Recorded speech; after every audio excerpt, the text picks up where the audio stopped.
Carolyn Burgess. I'm with the North Hills Community Association. We have people here representing Adams Point NCPC. We have North Hills Community Association. Speak louder, please. Louder. Really? Okay. I will try. It's the first time somebody said I could not be heard. So we have NCPCs from this area, including Rockridge, Montclair, as I mentioned. We have some, let me see. So if the Rockridge people, could you raise your hands there? Thank you. Thank you. Okay. Adams, oh, are they still parking? Adams Point? Okay. And North Hills, you'd raise your hands. Thank you. Temescal, are you here? Maybe not. Maybe they're trying to watch it on Zoom. So, Dan Calb, we thank you for joining us tonight. With District 1, Janani Ramachandran wasn't able to join us from this district, District 4. So, Pamela Price is here. To my left, and Captain Burch of Oakland Police Department.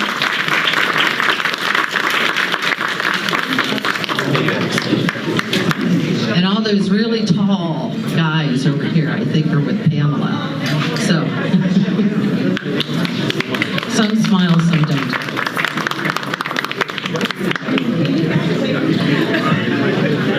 I want to introduce you to the pastor of this church. Hopefully it will bring a calmness to everybody. Pastor.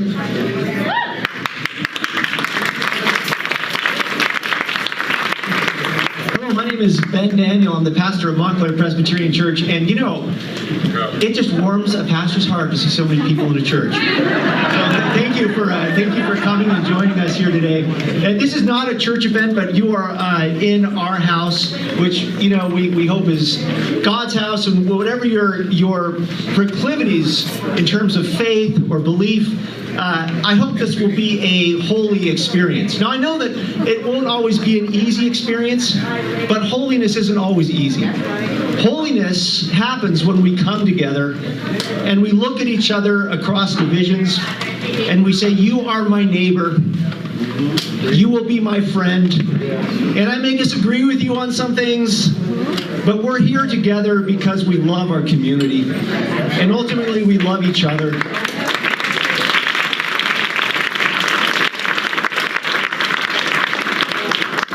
My prayer is that you will look into each other's eyes and see there a sense of holiness, see there a sense of commonality, and ultimately you will look inside yourself and find a bit of love as you interact with each other here tonight. So, dearly beloved, welcome to Montclair Presbyterian Church. This may not be an easy meeting, but my deep prayer, is that it will be a blessed meeting, and that you will be blessed and you will be glad you were here. Amen. Tonight we want to raise awareness, we want to communicate, we want to give information. When I talk to some of my friends, I am surprised at the misunderstandings that are going on. We want to all feel safe. We want to all feel a love for Oakland. And it's been pretty difficult lately. Sometimes, just like you read on the news, there's too much in the media, and it really scares us. So we want you to have an open heart, as the pastor just said, and an open mind. And remember that life is full of change. And part of tonight, you're going to hear about some of the changes that have been going on and maybe you are not aware of.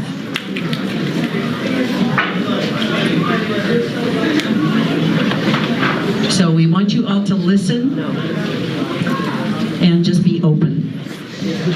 So first I'd like to introduce Pamela Price. I'm going to read from this so I don't mess it up. She graduated from Yale University with a BA in political science in 1978.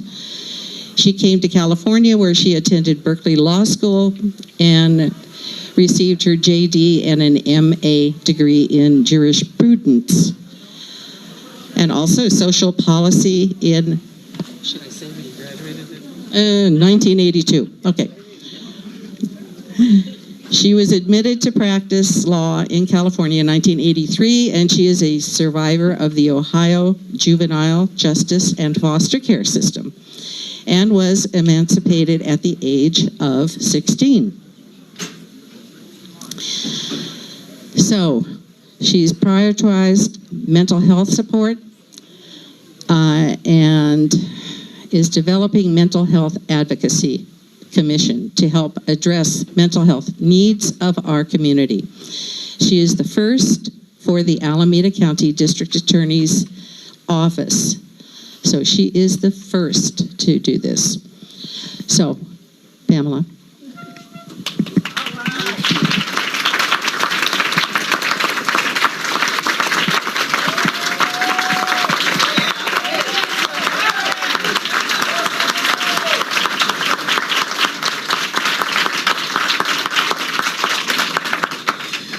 First, thank you all for coming. This is a neighborhood meeting. I have been in this room many times for neighborhood meetings, but I'll tell you, I never had this many people show up. So it's quite an honor to be here. I've been embraced by Alameda County, as you all have heard. I came here to go to law school in 1978, and before I became your district attorney, I became the lawyer that I always wanted to be. And I owe that to each of you. So thank you as we begin. I wanted to provide some information about the district attorney's office, because as our host has indicated, there's a lot of information that the public hasn't always gotten. I am the first African-American woman to serve in this role. I'm the first non-appointed, non-anointed district attorney in Alameda County in 100 years. And so, thank you. It's an honor. People say, why does that matter? What it matters is what we see here tonight. Very few people were paying attention to what the district attorney was doing before now. So now we get an opportunity to find out, what does the district attorney do, and how does this office serve our community? I came here from New Haven, Connecticut, rolled in from New Haven, drove cross country in a Dodge Dart, a little yellow car. Came from Cincinnati, Ohio, and yes, I am the first foster child to serve in this capacity. I am a child of the civil rights movement. I was arrested in a civil rights demonstration when I was 13 years old. I got tracked into the juvenile justice and the foster care system, and I literally made it to Yale College by the grace of God. That's right. So, I am the person who is not supposed to be here. And when Brian Stevenson talks about none of us want to be judged by the worst thing we've ever done in our lives, I got that testimony. Because I'm only here because I had 3 foster mothers, Amy Jenkins, Lorena O'Donnell, and Alice Aaron, who kept their hands on me. And those of you who are people of faith understand what that means. They prayed for me when I did not want to pray. But because they prayed for me, and my birth mom, who kept, through all of her fears, kept praying for me as well, we made it through. And I got a great education at Yale, and then I came to California. I got a great education at UC Berkeley. I got to be a great lawyer. I had a wonderful practice.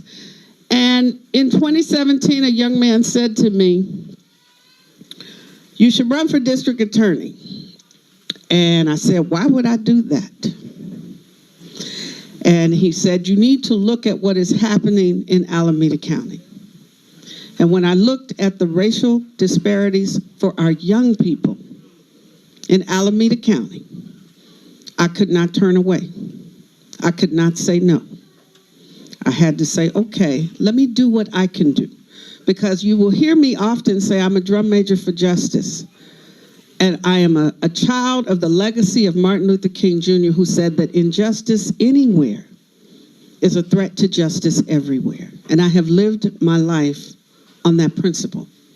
And so when I saw the injustice in our community, in the criminal justice system, being a lawyer who had a great education, a great practice, I understood that I was privileged to be here and that I had a responsibility to do what I could do to fix the problems.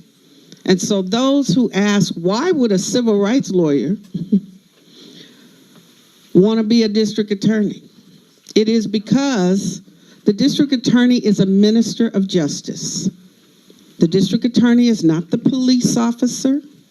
The district attorney is not the person who stops crime from happening, who intervenes, who catches the criminals, who investigates the cases. The district attorney is the person that decides after a crime has occurred, what does justice look like for the people who have been impacted by that crime? Both the person who committed the crime and their family, and the person who was the victim of a crime and their family. And so that's fundamentally the responsibility of the district attorney.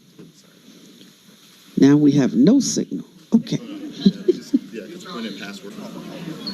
Yeah, sure. Okay. Yeah. All right. So thank you for having me here tonight. I'm Captain Clay Burch. I'm the Area 1 Commander. All right, how about that? Is that better? All right, I'm going to get used to this. I'm kind of semi of a germaphobe, so I'm going to try not to touch my mouth. I'm the Area 1 Commander. I'm here in Area 2. I know it's a different area, but I keep tabs on Area 2. I'm also the Acting Deputy Chief at times as well. I'm glad to be here. Thank you for having me here to talk to you. I hear some frustration. I know there's some frustration in the group. I feel your frustration. I appreciate it, and I want to talk about it tonight. I know it could be a long night, and I'm here for the long haul, and I appreciate your time. I appreciate DA Price's time. We had a little conversation prior. I hope it will be a very collaborative, very productive meeting. I know I hear a couple things on her platform that I find common ground. One is public safety, of course, and you mentioned the mental health crisis we have going on right now, and at the police department we are prioritizing both. So I appreciate once again you having me here, and I look forward to a very productive night. Follow-up meeting. Not my call, sir, but I will be available for any meeting that comes up in the future. So thank you very much for having me.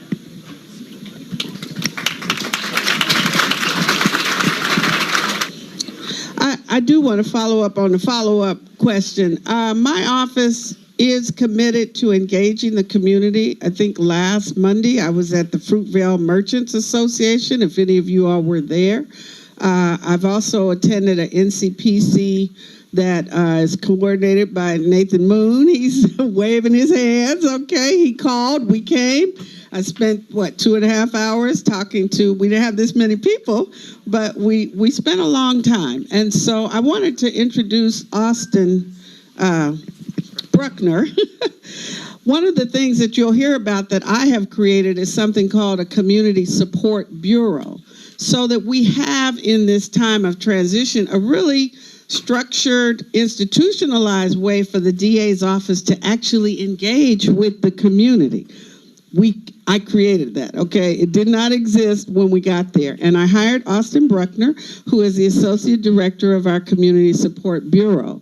So if you send him an email at austin.bruckner@acgov.org, he will get you on the schedule. We try to do as many meetings as we can, and that is part of what I've been doing, is meeting with the elected leaders, which includes city managers, mayors, and police chiefs of all of the 14 cities.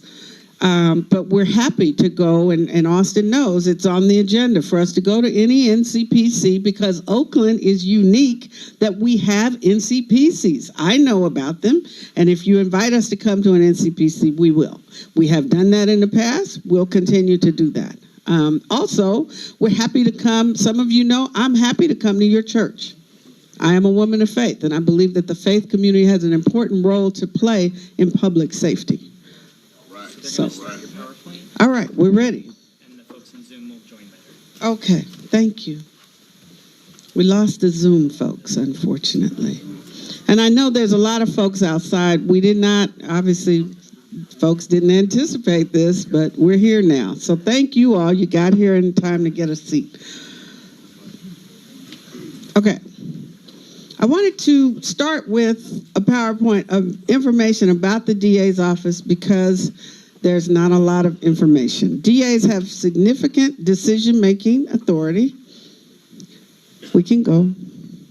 There you go. And the decisions we make have a big impact on the community because we are part of a system that has an impact on the lives of the community. And we understand that.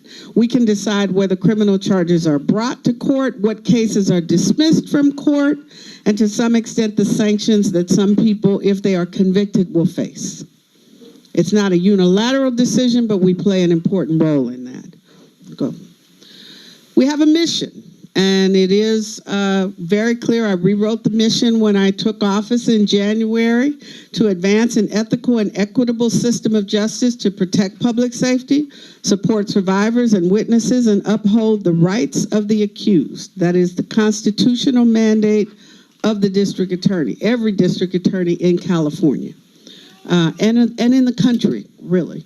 To sustain a safe and livable community through fair, transparent, and responsible administration of justice, to restore public trust, to end mass incarceration, to root out racial, socioeconomic, and gender disparities, to provide compassionate support for harmed persons, create innovative programs to enhance the lives of vulnerable and underrepresented populations, to reintegrate and redeem our returning citizens, to empower families and guide youth for a bright, healthy future.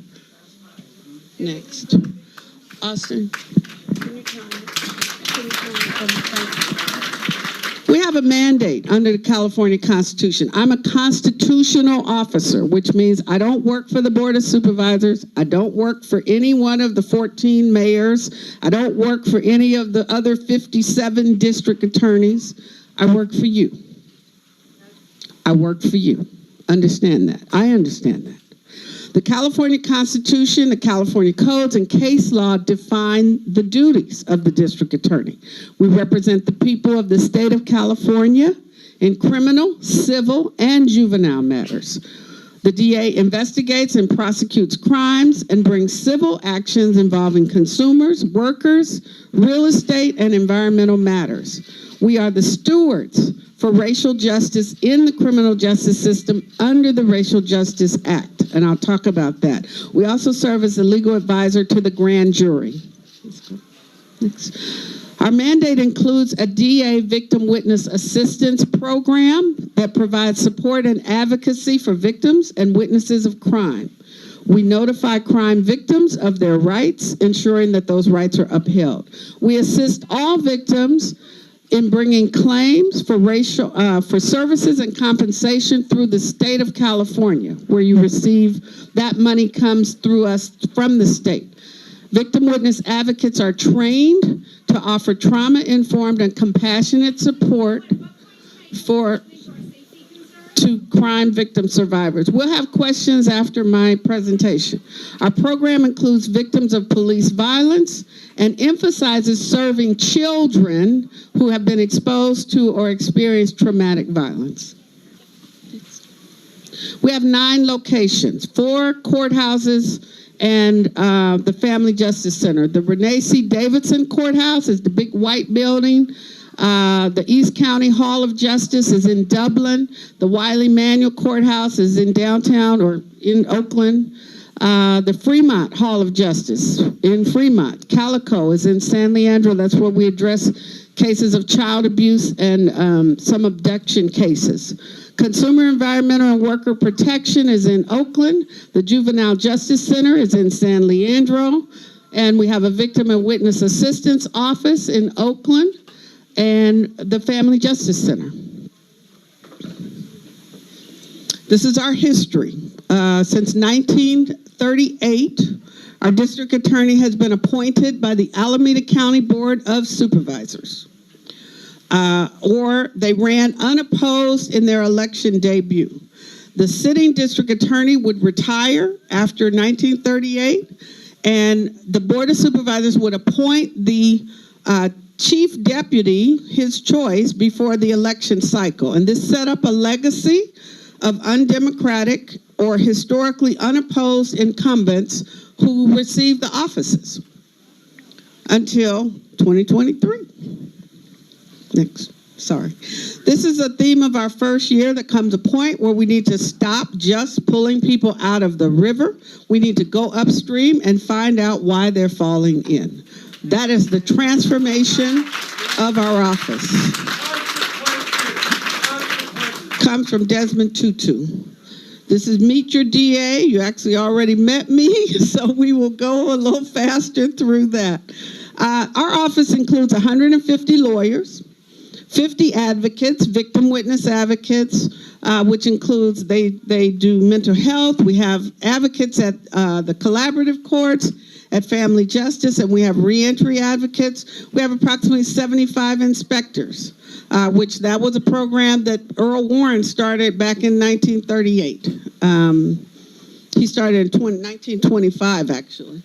And in our operations staff, there's 130 people who work for us. They include administrative, communications, research, IT, paralegals, and human resources.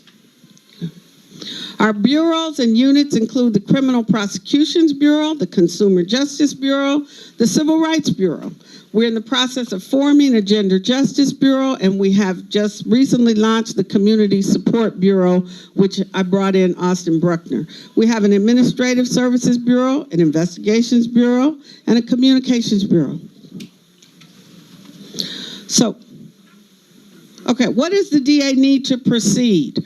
We have to establish, every case, we have to have proof of guilt beyond a reasonable doubt. And some folks may have heard this on television, but trust me, it is a high standard, okay? And it comes from the California District Attorneys Association. It comes from the United States Supreme Court, let's be clear. But it is, that standard is given to us, to every district attorney, it's in part of our uniform crime charging standard. What does it mean? After considering all of the evidence, the jury will likely have an abiding conviction that guilt is the only reasonable interpretation of evidence. Go. So this is, I'm going to run through this quickly for those, just to give you a criminal justice 101, the anatomy. There's the crime. There's the report. Some people want to know it because everybody does not know it, okay? I'm sorry. Okay, I'll skip this. Maybe you'll find out about it later. We can go through. That's fine. Keep going. Keep going. Keep going. You know, we have juvenile justice partners, and I know there's a lot of people who have questions about what happens to juveniles. And so I thought it was important to tell you that my office does not unilaterally make decisions about juveniles. We provide support and resources across this county to juvenile offenders. It starts with the local police, and they have a program called the Oakland POW. The Alameda County Probation Department is the main actor with respect to juvenile justice. The Alameda County Social Services Department makes critical decisions about juveniles in our county. The Alameda County Board of Education has jurisdiction over juveniles who are incarcerated in our county.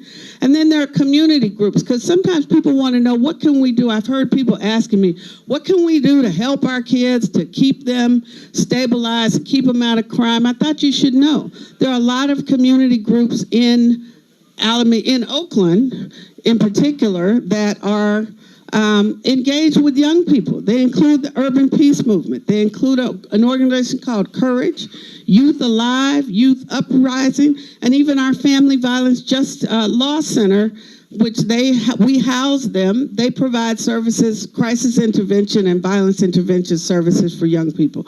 And ultimately, it's parents and educators. And I give a shout out to anyone who's a teacher here, because teachers see our kids in crisis every day. They see them in crisis every day. And we are not doing enough in Oakland to support our teachers or to support our children. The Juvenile Justice Center is located in San Leandro, and it has a capacity for approximately 368 youth at its height, I believe. Okay, go ahead. Our victim, survivor, witness advocates, we're very proud of them. They are our first line of engagement with those who suffer, who are victims of crime, or who witness a crime. And it's a mandate for us to provide support and trauma-informed services for victims, survivors, witnesses, and their families as they go through the trauma of their experience. And so we are very aware of and concerned about the consequences that crime survivors and victims and witnesses as their families experience as a result of the crime. Many people still experience problems and challenges due to crime weeks later, months after the crime, sometimes years. Trauma and victimization, especially for children, have been found to contribute to crime and violence. And that is why I have directed my advocates to please focus on children. When you are confronted with a situation where there's been some violence in whatever circumstance, if a child has witnessed it, we want to make sure that we're reaching out and getting that child services.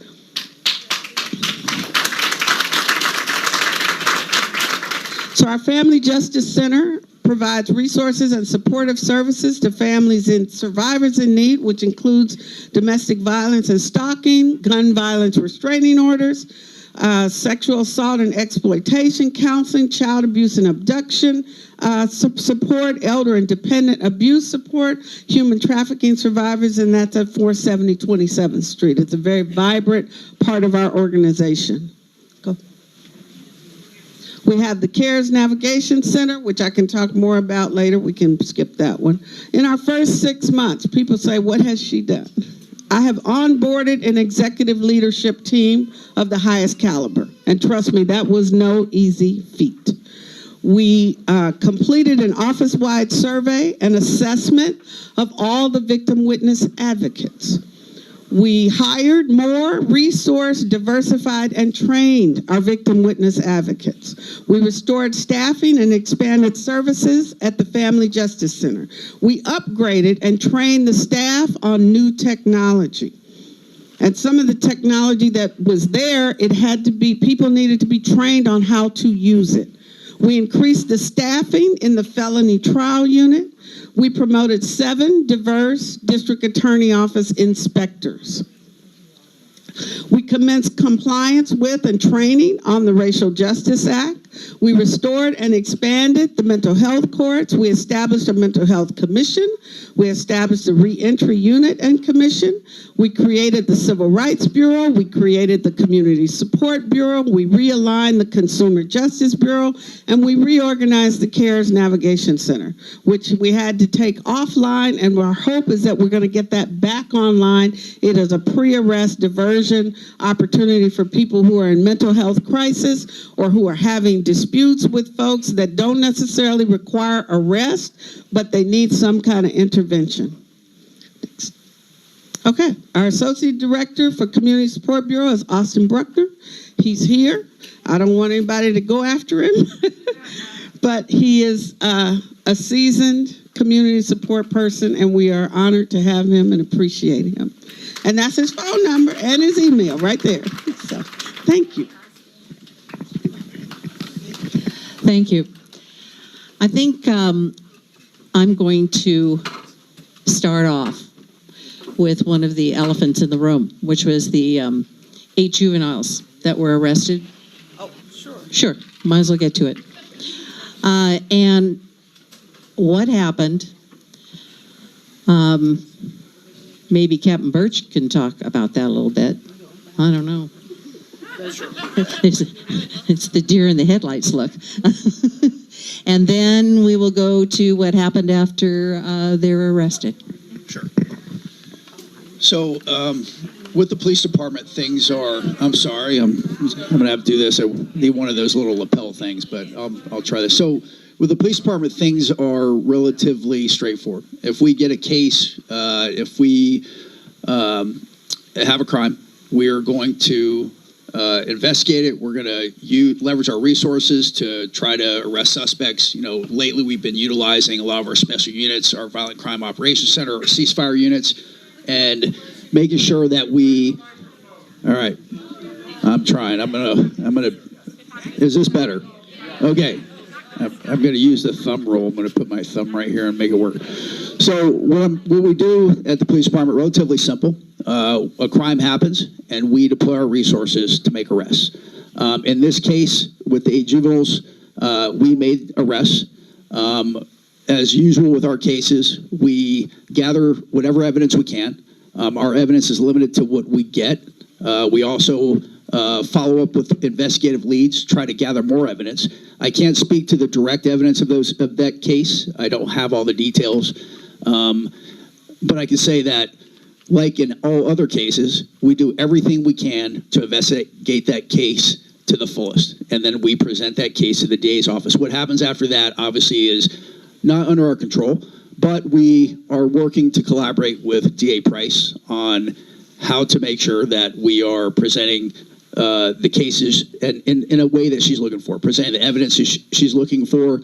We had a meeting today, my chief had a meeting today, Chief Allison, about just talking about cases, trying to figure out, is there a way that we can collaborate, and what can we do on these cases? What further can we do for these cases to bring them to fruition when it comes to charging? So as far as our role is to investigate, make arrests. After that occurs, it goes to the DA's office for charging, and from there, I'll let DA Price address that. I don't want to speak for her. Wait a minute, what about preventative? What are you doing to prevent crimes? Things you know are going to happen. Yes, sir. It's not on Pamela Price. She's getting a bad rap. Sure. The cops are letting these ghost cars ride around in Oakland, no registration, no tags, but then the media points at this lady. And you know that the ghost cars around here in Oakland, that would be an easy. Because I was a kid and I got pulled over and I didn't have a ghost car. So when she says preventative, restorative justice, that plays a place in my heart. But then the pendulum swings the other way into the stupid land where you guys just are just all the way hands off, and then the media wants to point at the DA.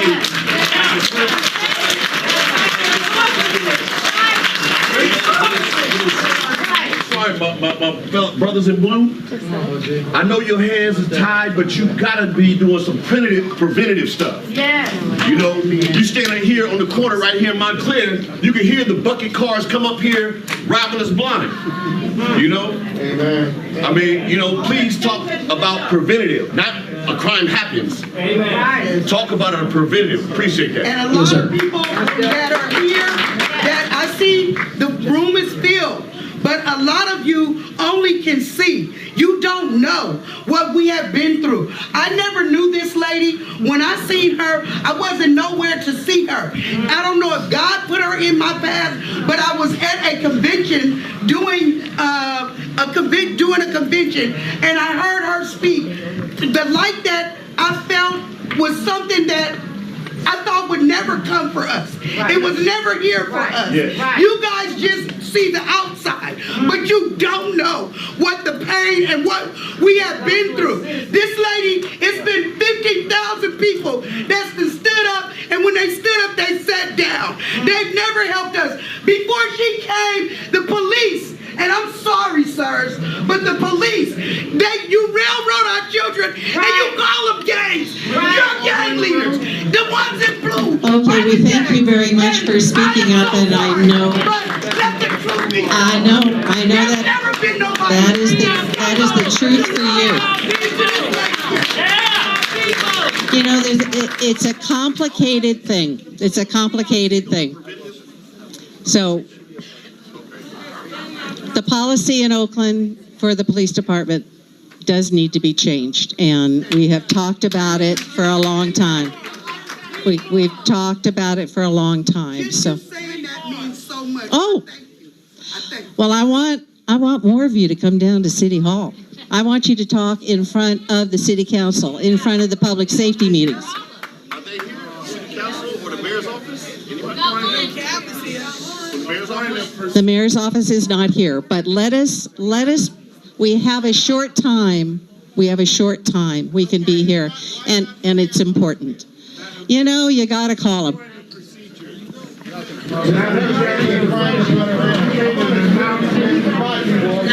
made an announcement that you didn't want photographers to take pictures. Can you state the reason why, and does that hold fast? What is the reason? Because I see photographers taking selected photos. I represent the press as well, and I want to know what the ground rules are. All right, we ask that nobody take pictures, please. I can only request it. Well, there's the police. Do you know that we can't get in? Do you know we're locked out? Did you have any knowledge of that? It's a million support. Ma'am, I would love to address the question this gentleman had. That's okay. I really appreciate it, sir. Thank you for speaking up. There's emotion in that, and I really appreciate that. This is a very emotional subject. I can tell you, prevention. That's what we have today. That is when I, as an area captain, when I go and talk to community groups, business groups about the reality of where we are with our resources, right? Our reality is that we all have to be thinking about prevention as a community together, right? One of those things that we do at the PD, we do, I would say, with just our police resources alone, that is about 80% of how we deploy.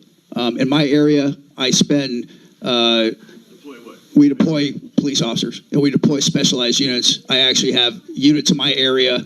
And in Area 2, I'm helping out your captain here, Captain Auspice, with helping her with her deployment. She's brand new. For one, we have our ceasefire units. Our ceasefire units are, not only are they our leaders in intel-led policing here at the police department, but they're also deployed on a daily basis every day with our Violent Crime Operations Center to go out in areas to be there, try to provide high visibility enforcement. I also deploy overtime units in that capacity as well to make sure we have cars that are in those areas, officers that are getting out of their cars, speaking to people, making sure we have presence. Obviously, our call volumes are very high. I wish I had more officers, I really do. But this one, well, here's the thing, and that's when we talk about policy. And when we talk about changing policy, obviously I can't do that. That has to be something that's done by the police commission. Our policy with ghost cars are, you know, the only way that we can chase a car. So we have a general order that governs all of our policies. And I'll just give you a real world example. It's happened. My officers will be going down the road. They see someone bipping cars on a block. That person bipping or breaking into cars, breaking their windows, stealing items. As officers are coming down the road, they're trying to get up to this person stealing items. After those people see the police come, they usually have lookouts. They're very good at this. They become professionals at these thefts. So they see my officers coming. They jump in their car immediately. They take off. My officers turn on their lights. They can't do much more than that. The groups of criminals we're seeing a lot of groups out there that are very savvy in that business. They're doing both burglaries and robberies. If all we have is a burglary and my officer sees 5 cars being broken into and that car takes off, we can't chase that car. That car, we have to try to call for air support. Our air support's very limited as well. We have 1 helicopter for the city. If it's up, that helicopter, because of budget and resources, is only up 10 hours a day. And then for any kind of special calls that we have, we can ask for pre-deployment on that helicopter if we need them for a planned operation. But if we don't have air support, which usually we don't, that car is in the wind. We've tried to use surveillance technology. We've looked at this one technology called Star Chase. It's ineffective. It's a kind of a futuristic technology where we're able to shoot a projectile from a police car onto a suspect car and then track that car. We have not been able to deploy. It has to be almost perfect conditions to deploy that. We have not been able to do it because conditions are always fluid.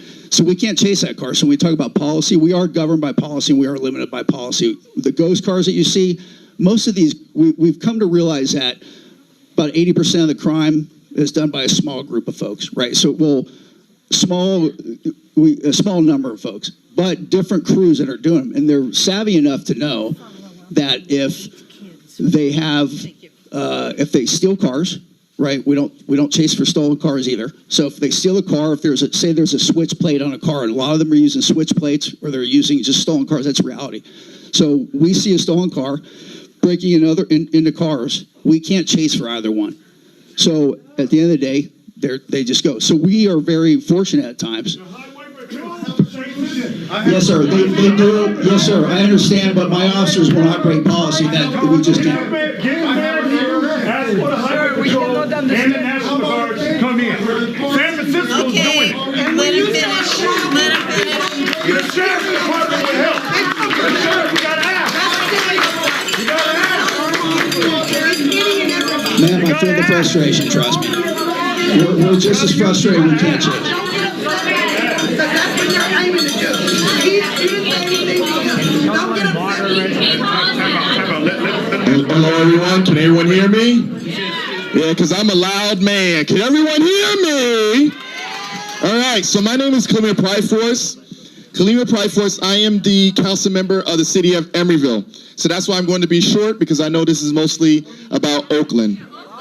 Right. And now we've got the Zoom up. All right.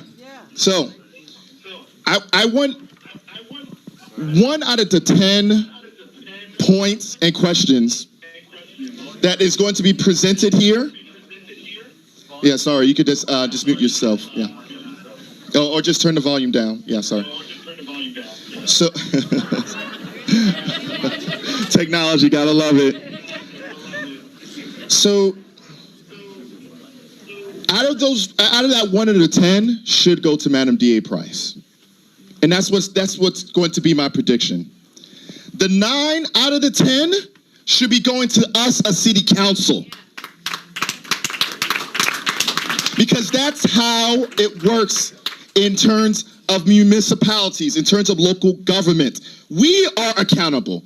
We are responsible. And I'm sorry that not a lot of us are here, because honestly, some of us are cowards. But we are the ones who provide the instructions to the police. We are the ones who fund what happens with the police. We are the ones who should be accountable. And so I just want you to think about what you want to say and whether or not it's really directed at her or it's really directed to your actual local official who you elected to be in that office to represent you. Okay, thank you. Okay. There was a question about juveniles. My information is that there were 9 juveniles, not 8. And so this is an indication of the misinformation. What my office was presented with, and I showed you we have 9 locations. We have 5 locations where deputies file charges. If it is if it involves minors, then, and the police arrest them, the first thing they do is they call juvenile hall. The probation department runs juvenile hall. The probation department does an intake assessment with the officer who has custody of the child and decides, the probation officer intake person decides whether or not they're going to bring that child to juvenile hall or whether they're going to release the child to his or her parents. The 9 juveniles, I call them children, because aside from the fact that I'm old, they were 12 to 15 years old. And so the 9 juveniles that the police took into custody through, I believe they found them in a vehicle, they checked with juvenile hall, which happens in every case. The juvenile deputy probation officer made some decisions about whether or not they should be in custody. Then at some point after that, the police department presents the evidence to one of my charging deputies. I have about 35 charging deputies, okay? I am not sitting anywhere in an office making a decision about who gets charged. There are 35 deputies. Hey, let me finish. So in this case, it went to a very seasoned juvenile deputy who's been there for, I believe, 20 years. She's more than that because she's near retirement. And she looked at the evidence, which is what the deputies are required to do. That was in my 101 slide. They look at the evidence. They assess whether or not there's enough information there that they believe a reasonable jury, and for juveniles, it's not a jury, it's a judge, whether or not they believe a reasonable judge would find this person guilty of the charges by beyond a reasonable doubt. And in the case of the 9 juveniles, there were 9 juveniles taken into custody. My understanding is that there were different incidents. Not all the juveniles participated in all the incidents. So sometimes there would be 4. Sometimes what I heard the most was that there were 4 that got out of the van, got back in the van. When the officers stopped the van, or I think it wasn't even a van, I think it was a very small car, because I remember being surprised, how did they get that many people in that little car? But there were 9 of them. And so my deputy could not determine from the evidence that was presented which of the 9 people got out of the car and attacked these victims and then got back in the car. Because for each one, it's not there was no report that all 9 of them did anything. The report was at 4 times. At one time there was 4, another time there was 4. At different times there were different people. And the fact is, the video evidence was not sufficient. She determined it was not clear enough to identify them. And you can imagine young people doing this. They jump out of a vehicle. Well, I can, because I know young people. They got masks on, they got hoodies, they jump out of the vehicle, they knock somebody down, they do what they're going to do, then they jump up and run away. And if I'm the victim, I can't tell who they were. I can't say that I understand why a victim would not be able to clearly identify which of these 4 people attacked me. And that is what happened. And the deputy had make a reasonable judgment that we could not prove those cases beyond a reasonable doubt. And it's our understanding that the cases are still under investigation, because that is the job of the police officers. So, and I appreciate the captain. We are not here to point fingers at the police. I don't know what happened after they were let go. And probably attacked someone else. Yeah, I mean, they're vicious little monsters. God.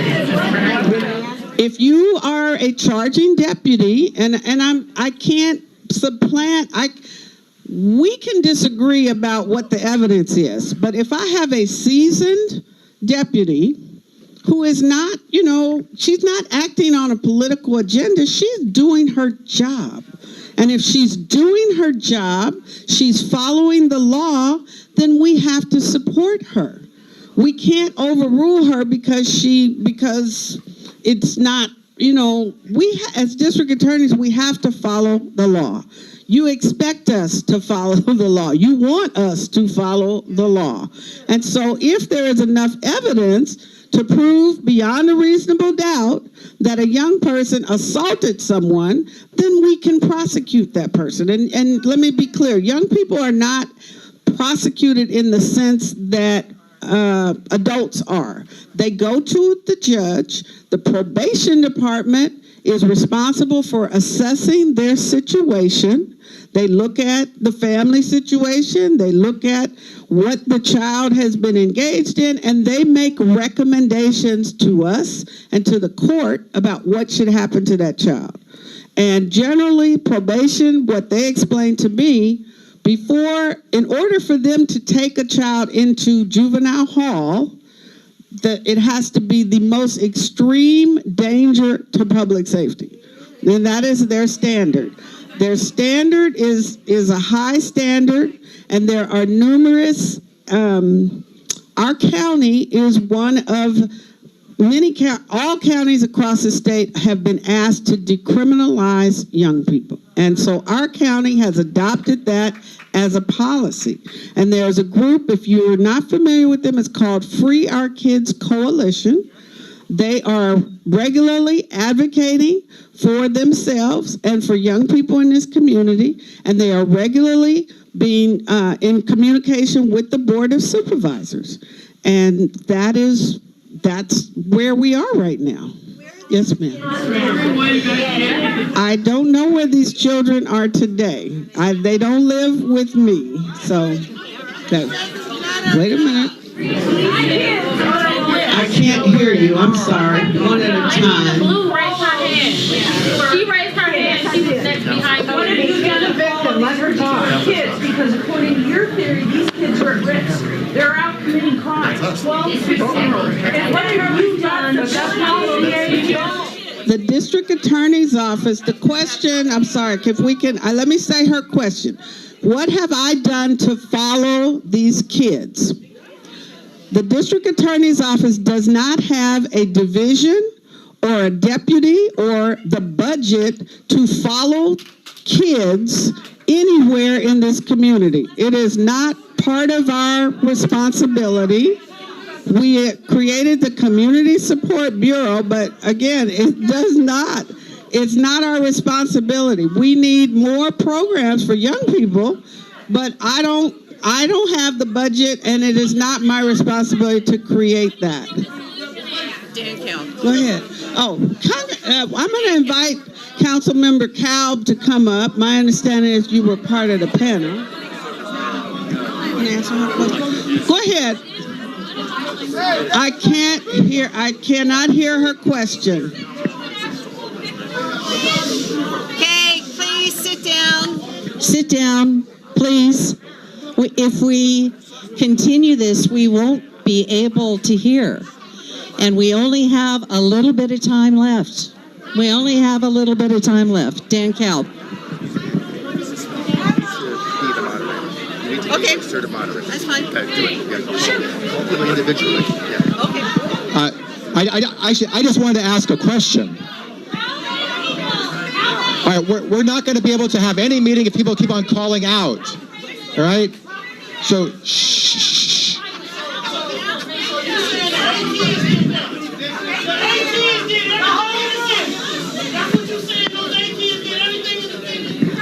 All right, stop.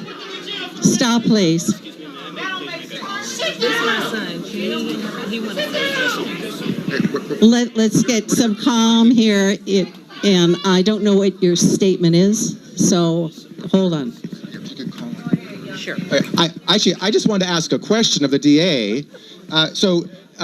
Obviously, a lot of the crimes are happening, not just adults, some juveniles, most of them are young adults. But since the topic of juvenile crimes came up, could you share with us, or maybe someone from your office, what programs exist that you take advantage of or that you direct people to, both prior to any possible trial or action in court, diversion programs, youth programs that will actually help them get away from crime going forward, and what kind of programs exist maybe after a judge determines that they might have done something wrong and quote unquote are the analogy to being convicted. What are the pre-programs and the post-conviction type of programs? What are you doing to send kids, teenagers mostly, to those kind of programs? We understand that they're juveniles, but having zero consequences isn't satisfactory. There should be something that causes them to have.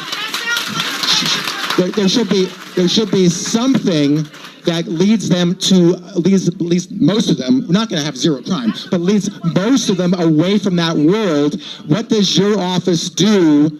And again, this is not just unique to the current DA, this is the same for the previous DA in every county. What does your office do to send the teenagers to those kinds of programs to have some benefit overall for the community and for them? You fund the program. Tell us about the money so we can answer you. You're the city councilman. They just said to ask you.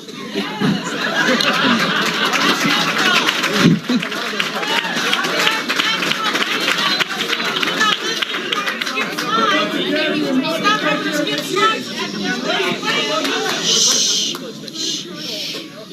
When I was elected to become your district attorney and I took office on January 3rd, I was not made aware of any programs offered by the district attorney's office before or after a young person is arrested.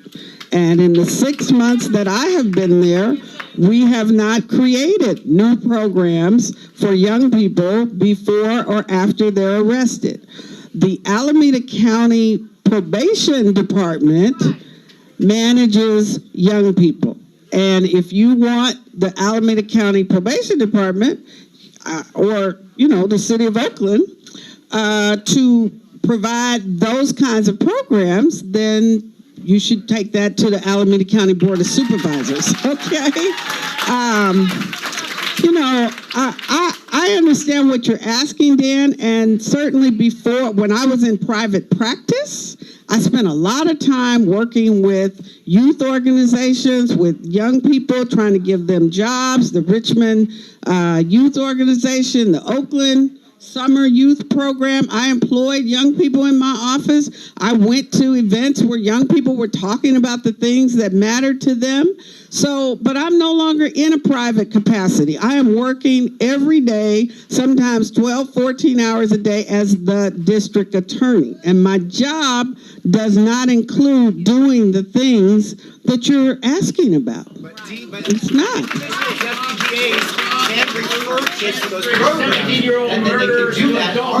No, we have a juvenile. Dan's comment was that individual deputy DAs can refer kids to those programs. Individual deputy DAs work in the juvenile division. They are I won't say underpaid, but they do a lot. They have a huge caseload. Their job is to make assessments about what the charges are in front of them.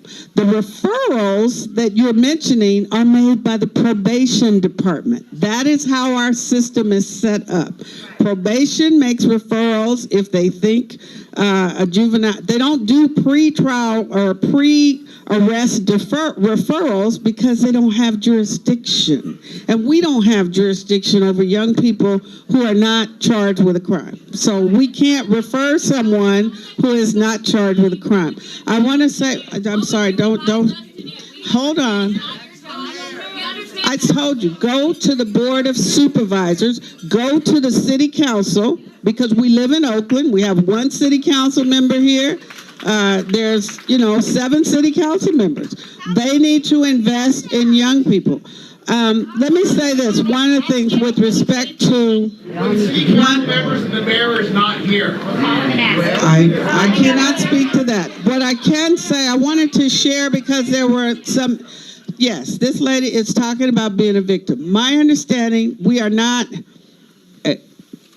With respect to the juveniles, that's one question. With respect to the victims, my office has committed to meet with and certainly provide services to anyone who is a victim. The 2 women that were identified to us as victims of these juvenile crimes were referred to our victim services advocates, and I can tell you the head of the advocate division is here, so she knows what we did. She did the outreach to the victims in those particular incidents. Additionally, I asked my director of restorative justice to meet with a group of women who also felt that they were intimidated and terrorized by this. And so we appreciated that. And my understanding is Damaris Evans, who is the head of our unit, is arranging a meeting with either 5 or 6 women who are concerned about this. And trust me, we are in the process of forming a gender justice bureau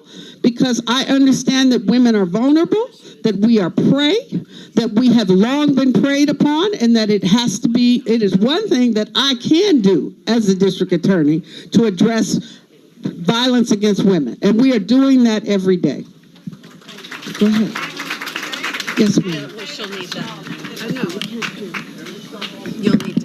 Aggravated assault is a felony. And set up close to you. Aggravated assault is a felony. And what I experienced along with my friend from Berkeley, who will never come to Oakland again. Do you hear that? Because she was dragged by her hair across the sidewalk. We ended up putting her in an ambulance and taking her to the emergency room. And, you know, giving her a chance to get reimbursed for her all of the money she lost and the credit cards and all of that and changing keys and all of that. I just want to say that there must be consequences. It's unreal that there are no consequences for these children. Was she identified? Now. Could she identify the people? No, but we can say that these were. I know. My question was the juvenile identified? No, and she said no. No, because they have the whole thing. That's the problem.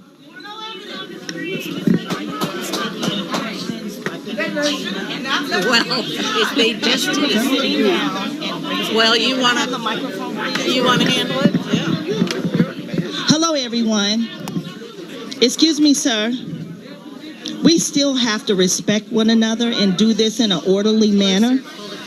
Closer? Okay. So we are not taking questions from the line. If you have a question or a comment, you need to raise your hand. We cannot have people standing in the aisle. Okay, sit down and then raise your hand. But we are not taking any questions from people who are standing in the aisle. Ma'am, you will have to sit down as well. Everybody. Yes. Ma'am, can you sit down, please? So this is what's going to happen. I need you to listen. So what's going to happen is this young man is going to point you out, and he is going to allow you to ask a question of DA Price. If you are screaming or talking loud, we are going to pass you by, because this is a respectful meeting, and I want everybody to do that, okay? We are all human beings in here, and we all deserve respect and to be heard. But you are not going to be heard if you are disorderly. Does everybody understand that? Yes. So he is going to come around, point you out, and then you can ask your question. And you have less than 2 minutes to ask that question. I'm going to stand next to you. And when I put my hand on your shoulder, you're going to be done. Do we all understand? I'm going to go to the quiet gentleman in the front. He is going to walk around, put his hand on your shoulder, then you can get up and speak. And you can stay present because I can speak out your question. And actually, I've been to his NCPC meetings. It's great. 8X. All right, I have an answer for the gentleman in the second. The mayor's not here, but you can go down or listen on Zoom to a public safety meeting in downtown Oakland. And the mayor's representative is there, all the city council members are there. This is a neighborhood meeting. We're really thankful that Dan Calba's here. The chief of staff for Trevor Reed is here. She has Haley. She's raising her hand there. So they're trying to be present, but we need to be present downtown. We need to start doing some work, because we haven't. You can tell that. Okay. Excuse me. Hello, my name is Ashawn Jones. When I look around, I see a community filled with people who are concerned about making sure changes happen in this community.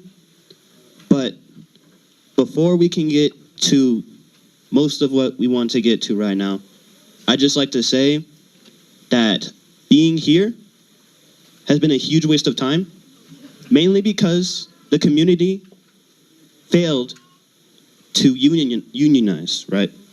They failed to unionize. They're too busy pointing fingers right now when it takes a community to unionize. And come together, right, and tackle these problems step by step, because as we know in history, changes can't be made by just ignorance. It takes step by step. I don't have a statement, sir. I just want to say that community change can't happen unless we unionize.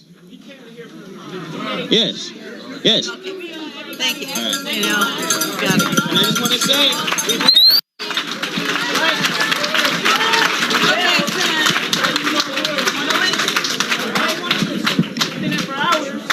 we haven't even been able to make progress yet. Right. So please listen because you came here. I support what the young man says to the extent that we have to come together. It is going to take the whole community to address the issues that face us. But we have to come together with love in our hearts.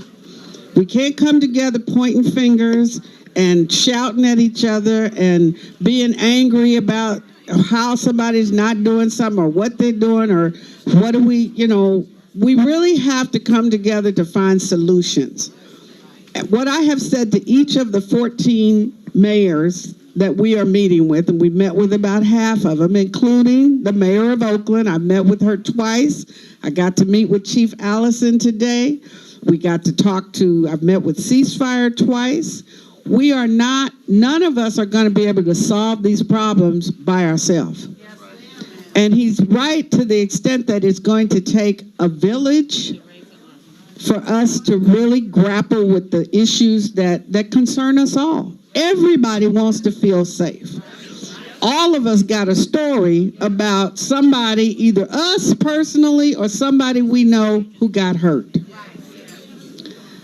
We need to do better as a community. And so we need to listen to young people a lot of the time.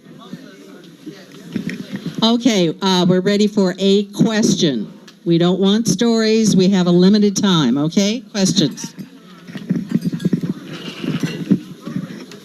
Thank you for letting me ask the question.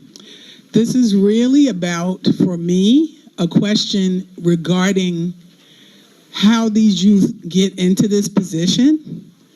I grew up in East New York, which is really violent, much more violent than Oakland.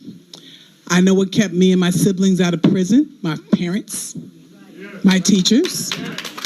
So my question is, because we arrested these youth, they were masked. We figured out who they were, though, when the masks came off, I assume. They weren't in court or in probation with masks. My question is, what happens then? Because they're going home to parents, guardians, or someone if they're unemancipated. So that's my question is, how do we stop this hamster wheel of crime? Because that's really the question, at the end. I'd like a petition to give it a mask. Okay. I'm looking at the captain, but let me just say one of the things, it is absolutely true that we don't have a mechanism to hold them accountable after they get out. I get that.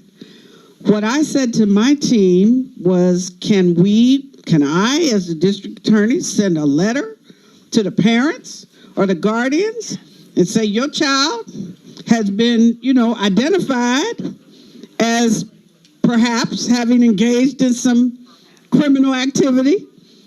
Right, and we're looking, and your child is under investigation. I don't have that answer yet from my team because I am the district attorney. I can't just talk to people who are accused of crime. The public defender is like, no, they're like already screaming that I'm doing too much. So my capacity, the authority that I have is limited to people who are charged with a crime, or if they're an adult, we have mechanisms for pretrial diversion. I'm not in charge of pretrial diversion for juveniles or post-trial diversion or any of that. Thank you. Do the parents even know?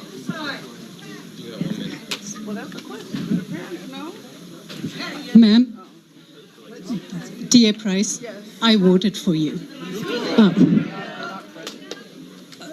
Can everyone hear me? Yeah. I am a victim of carjacking up in the Oakland Hills on July 1st at 10 a.m. in the morning. I was pulled out of my car at gunpoint and deposited in the middle of the street. They took my bag, They took everything. This is 10 o'clock in the morning up here in Oakland.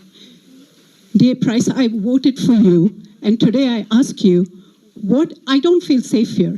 I am an immigrant in this country, but I've lived here for 20 years, right around these neighborhoods. And I'm shaking while I say this, but I'm asking of you, and I'm asking you, Officer Burch, what are we doing to prevent this? How are these people with impunity and brazenness doing this in broad? It shouldn't happen at any time of the day. For them to stop me while I'm driving and pull me out of the car at gunpoint, what are we doing to address this? And how do we solve this? Nobody feels safe.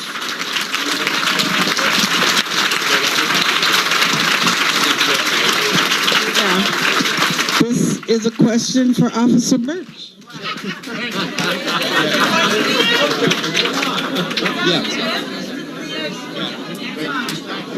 So this is interesting that you brought this up, ma'am. So I have a press release I'm gonna read to you right now. OPD makes several arrests in connection with carjacking series. Oakland Police Department arrested multiple individuals associated with carjacking series. On July 26th, officers assigned to the Violent Crime Operations Center, VCOC, located an individual wanted in connection to a recent attempted carjacking on Skyline Boulevard. Sound familiar? VCOC officers attempted to stop the vehicle in the 2600 block of East 12th, and that's what we do. Our VCOC tracks groups, and this was a group that we obviously were tracking along with ceasefire. We talk about prevention, sir. Part of what we do is we deploy those units using intelligence. I can't speak to that intelligence, but I can say we use certain technologies and certain intelligence to try to get up on these groups to figure out what they're doing. Now, there's more groups today than there have been in a long time. So it's very hard for us with our current resources to track all of them, but I'm going to continue with this story. So due to the phenomenal collaboration with the assistance of OPD's helicopter, Argus, thankfully they were up at this time. The vehicle was followed to the city of San Leandro. 3 occupants in the vehicle fled on foot. However, they were safely taken into custody by VCOC officers.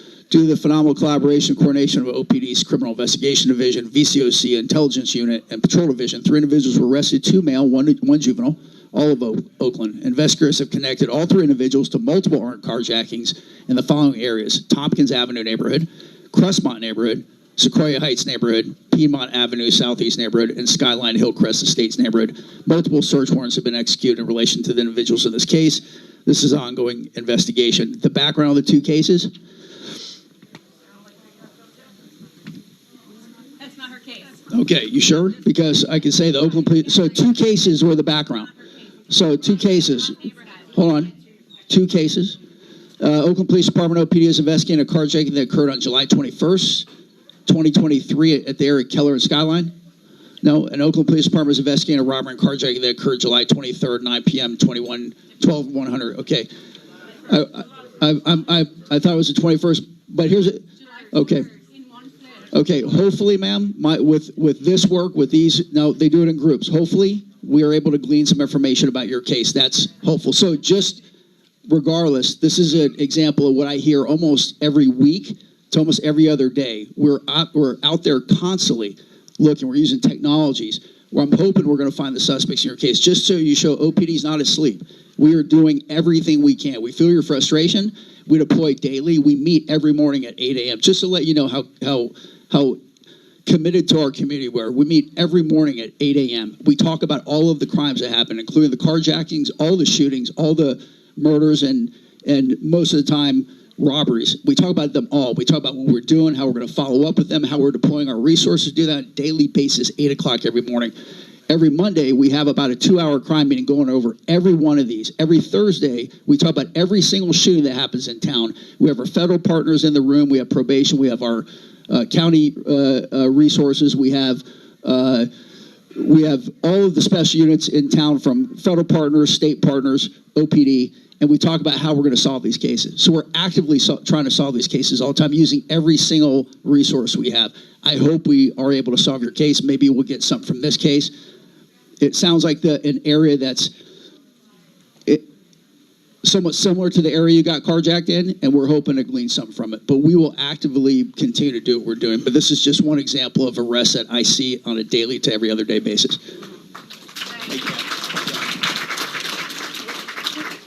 Hey, I've got a woman over here.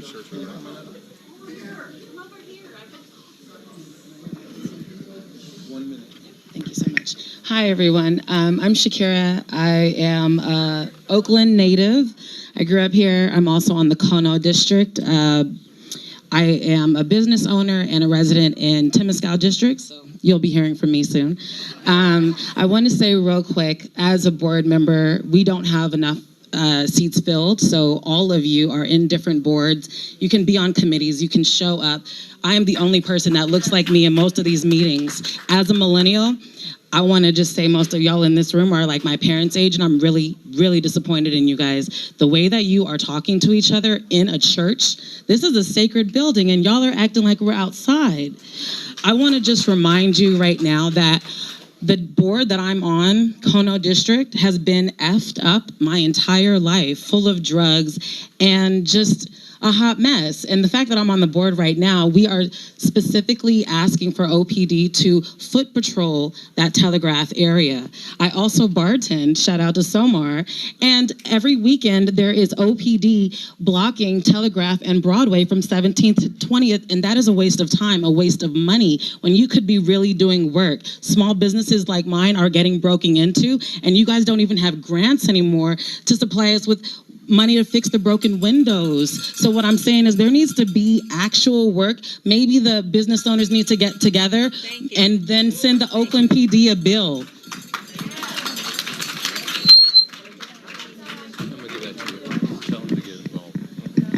You know, we have to get involved. You know, the police, we cannot police our way out of this. We cannot put enough people into jail to get through this. We have to take care of the youth. We have to, who was it said? It takes a village.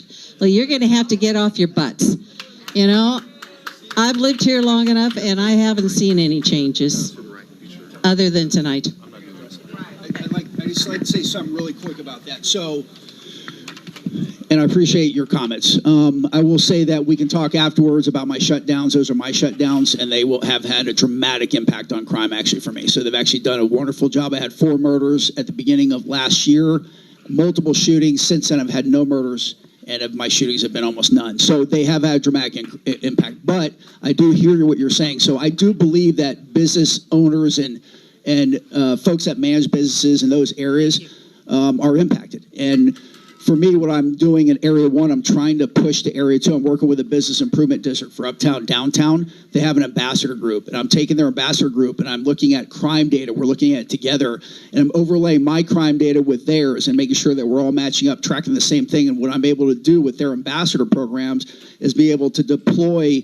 in areas where there's less violent crime happen. So we have eyes on the street. We have witnesses. We have people who can provide somewhat of a uniform presence in the way the ambassadors are out there. That leaves me the ability to take my uniform officers and deploy them to areas where violence is happening. I've been doing that in Area 1 very effectively. My numbers are very good. Right now, Area 1 is looking very good. I'm trying to push it to this area by helping the new captain. I have a lot of great ideas. I'm working with the bid.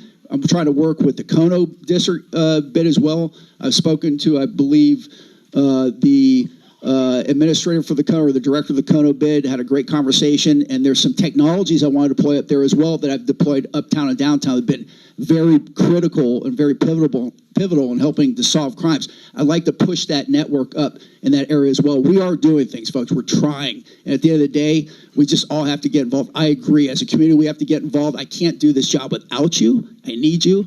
I also need you to support the things I'm trying to do and what we're trying to do at the police department with our technologies, the deployments of those, so we can at least create better evidence out there as well. Thank you. In purple.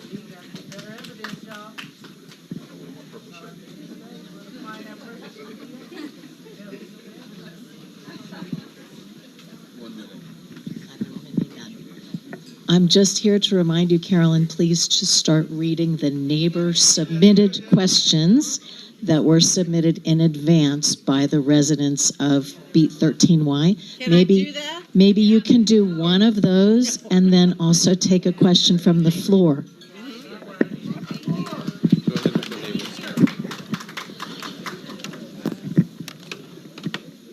All right, question 1. Our neighborhood, this is for Captain Burch. Our neighborhood has been marred by an alarming surge in criminal activity ranging from attempted robberies, auto thefts, gunshots through the windows, car break-ins. emboldened predators.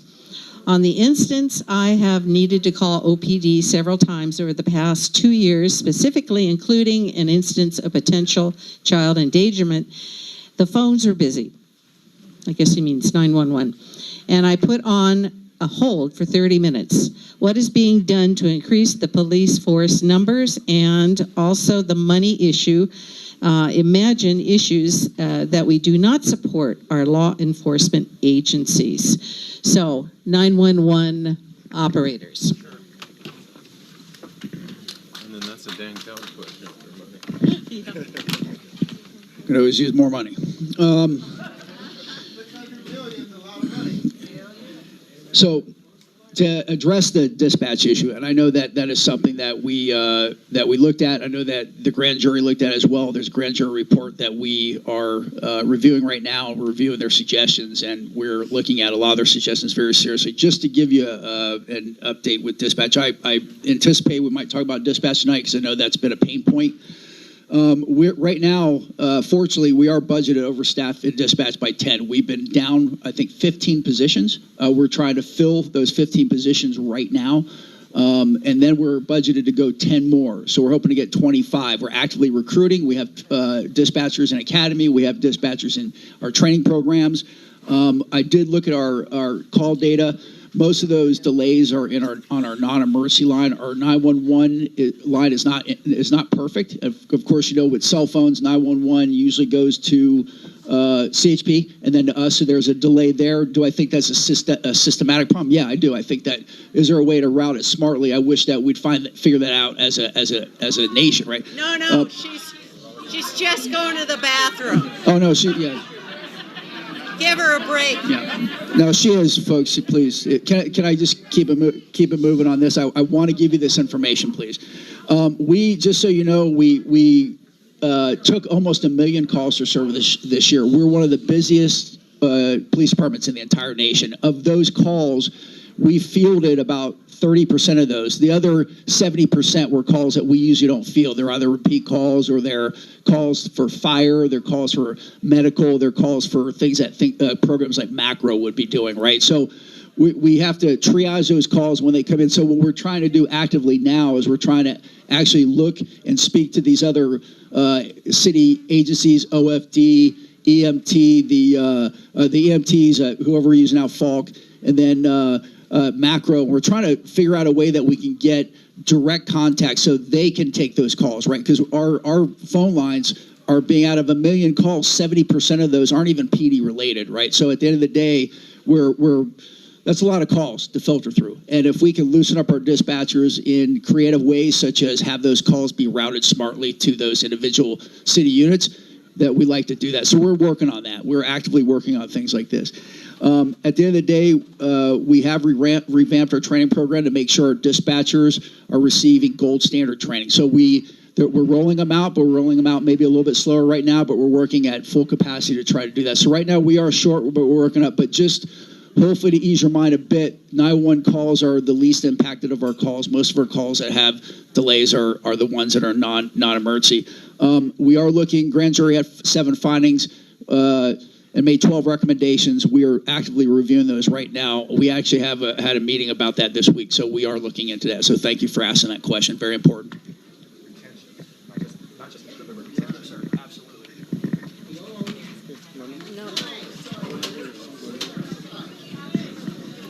Okay, I want to first off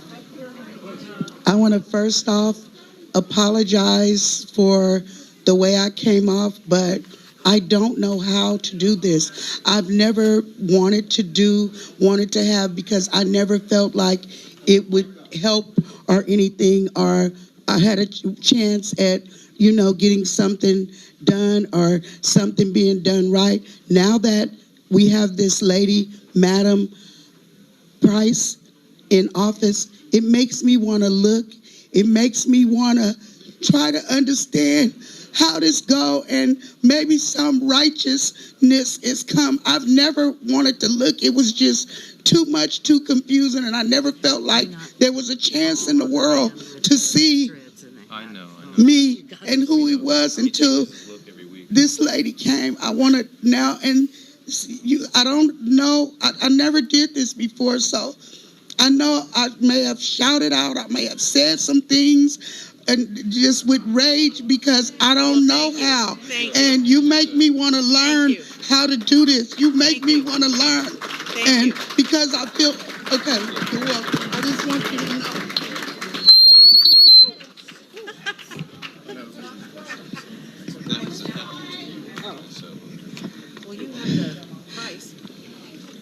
Thank you. I appreciate that there are many people who look at me and see hope.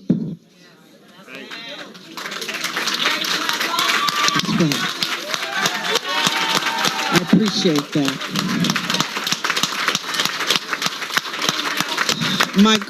One of my goals is that I will give young people hope.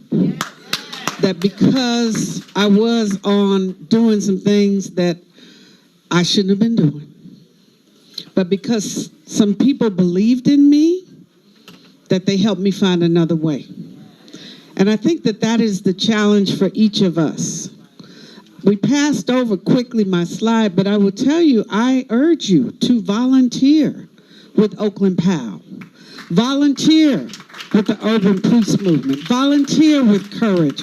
Volunteer with Youth Alive and Youth Uprising.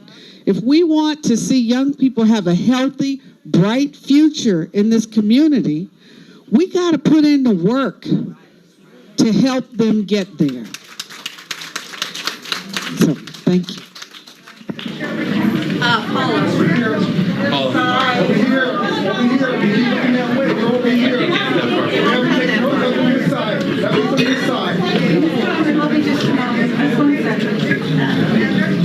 Thank you. First of all, if you're interested in violence prevention, on September the 12th at the public safety meeting, which starts at 6:30 in City Hall, they will be considering whether or not to cut violence prevention programs in Oakland. I encourage any of you who care about violence prevention to show up. Now, my question, sir, is, so I understand why we don't chase the cars, because if you chase the cars, then you're going to kill somebody with an accident. I understand that, sir. But why don't you at least put up a barrier or a roadblock or something to stop those cars? That's my question. Ma'am, I appreciate that. I wish it was that easy. I mean, things on the street are so fluid, we don't know where people are going to go or which way they're going to do things. So when we come up, usually things are in an instance. And I'll tell you how it works, and I've seen it happen. You know, I look at the crime data all the time, and my officers, I have officers deployed in just say Jack London Square. I talk about my area because I know it well. My officers will literally drive a block past a certain intersection and make the block, and when they come back, there's 2 cars that are broken into. Okay, that happens that fast. So at the end of the day, the criminals have become very savvy. They can knock these things out. They can knock 2 or 3 cars out in 30 seconds, and then they're moving. They're always looking for us. They're masked up. There's definitely some issues with masking and some of the things that we're seeing out there with trends, because they know that's how you get away with it. We use stolen cars. We don't have a technology that deploys a roadblock like that. I mean, we are looking at certain traffic environmental things that we can do through Oakland DOT or Department of Transportation to maybe throw up some temporary barriers to confuse an area, but that will take some engineering, that will take some research, because once you impact that way, you might impact in an unintended way. So we have to do all the research. Now, at the end of the day, we are actively collaborating with DOT on looking at some of these calming measures that we call them for certain areas. But right now, we don't have a technology that we can just deploy a barrier immediately. There are things we call stop sticks, and we can use those, and we have. But those are usually done in very, not crimes of opportunity, but operations that we're actively surveilling. These crimes are, just to give you just raw numbers, I mean, I was looking at our burglary numbers. It's staggering. Our burglaries are up by 40% in total. This is not an Oakland area. This is not an Oakland only problem. It's a national problem. The Bay Area has a very large problem when it comes to burglaries. but we're already at over 10,000 burglaries for the year, and we're projected to do over 20. And that's a lot of burglaries. You think about all the cases, you think about all the cases that don't have evidence, you think about all the cases, even if it has evidence, those have to be presented. It's a lot of cases. So at the end of the day, I look for all technologies. I'm actually evaluating technology right now, and I'm not going to talk about it because that would not be prudent. But I'm actually working with the Privacy Commission to try to get a technology through to help with burglaries specifically because I've been working with other violence calming measures in my area, and it's having a great impact. Now I'm really starting to target the burglaries because I think I have a little bit of extra resource to do that, but I have to really look at my resources prudently and make sure I'm deploying on a daily basis based on my crime data. So thank you for the question. I love technology. I just got to find more. We have drones, but those are governed by another policy, which means I can only use them for certain circumstances and burglaries and whatnot. That's a whole different story. What I have found effective are the cameras that are being used by the Business Improvement District, and those are the private cameras. So at the end of the day, we're able to write search warrants. We're able to write requests for that video, and some of these video networks I'm seeing right now are so good that I'm very happy. They've helped. We've actually in Area 1 where I'm at in my uptown downtown business district, I've been able to solve numerous cases through that camera system. And so I'd like to actually spread the love and see that happen in other areas. And I'm actively pushing that out to other areas and actually collaborating with other captains. Sorry if I went on that.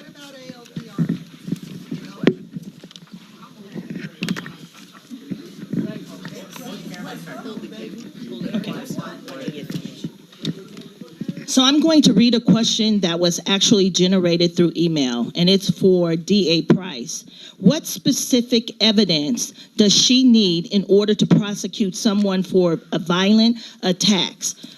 Also, what is her biggest struggle or challenge when trying to make the decision to prosecute someone? Is there anything we can do to help her? That's to you.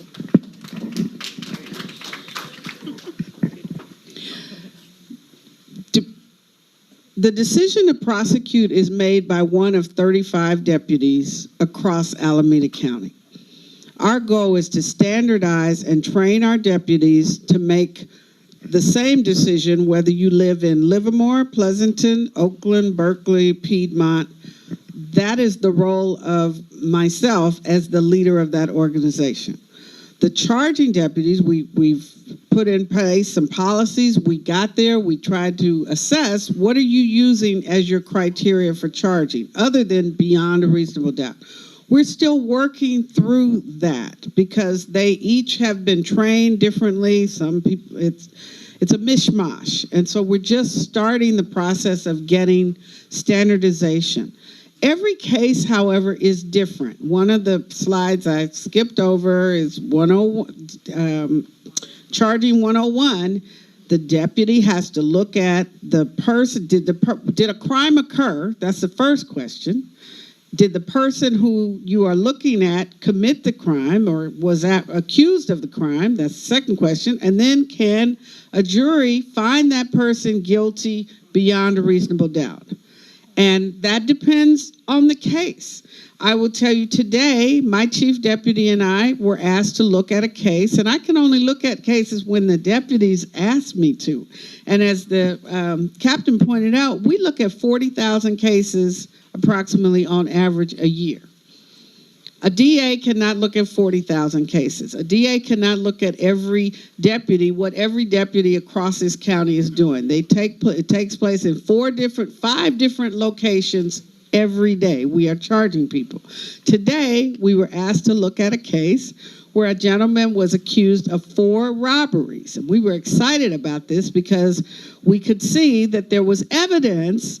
And what the charging deputy said to us, I can charge him with counts 1 and 4 because I believe we have enough evidence to prove that beyond a reasonable doubt. I don't think we can charge counts 2 and 3 because there is not enough evidence that a jury would convict him beyond a reasonable doubt. So that is always the test in every case. And you have to look at the evidence that is being presented by the police, whether that's DNA evidence, whether it's video evidence. And one thing I wanted to follow up on, and let me say this, We all look at television and think this is how crime goes, okay? It's not like television. The crimes don't get solved like anything we see on television, okay? These officers have to work hard to really get the evidence. But one thing that I will say that he posited for me as a suggestion, because I was a small business owner and I couldn't afford to have a camera outside of my building. If I were still a small business owner in this rash epidemic of crime, I would be asking my city council to provide subsidies for me so I can have bigger, better cameras. I'm just saying, okay?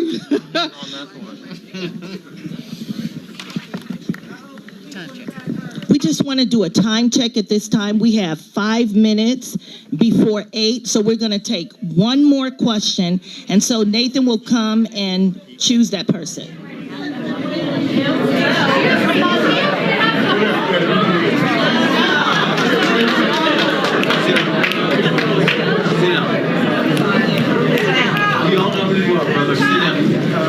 No, I'm here on behalf of them. You can't do that. You're only talking. You only ask one people. We have this one guy. I'm here to speak. Sit down, brother. Listen, I got the right to speak too. I got the right to speak too.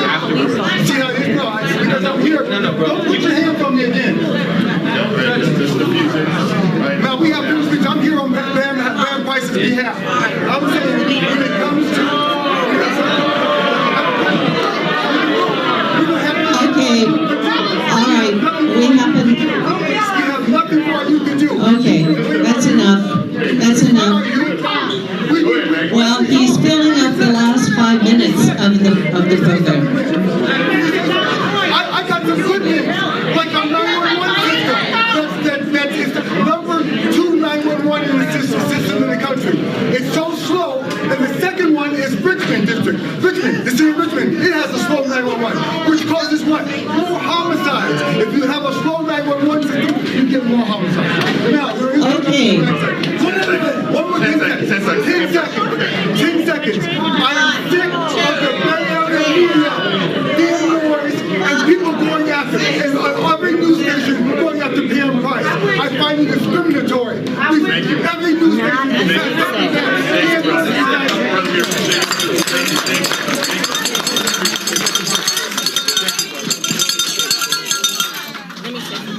How many meetings have we kicked him out of?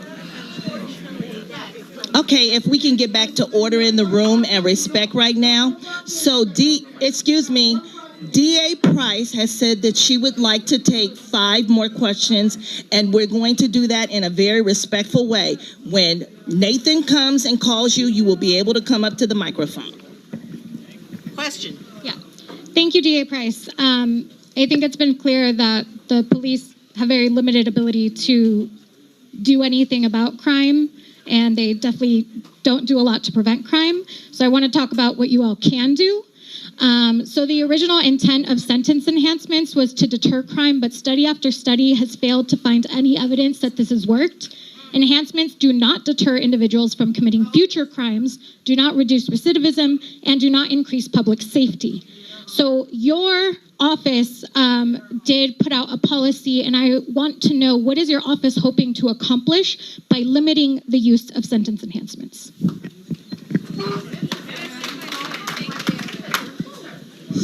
Sentence enhancements, as she says, criminologists agree that enhancements, not only criminologists, let's be clear, we're talking about people who study crime in this country, we're talking about our state legislature, and we're talking about the residents of Alameda County.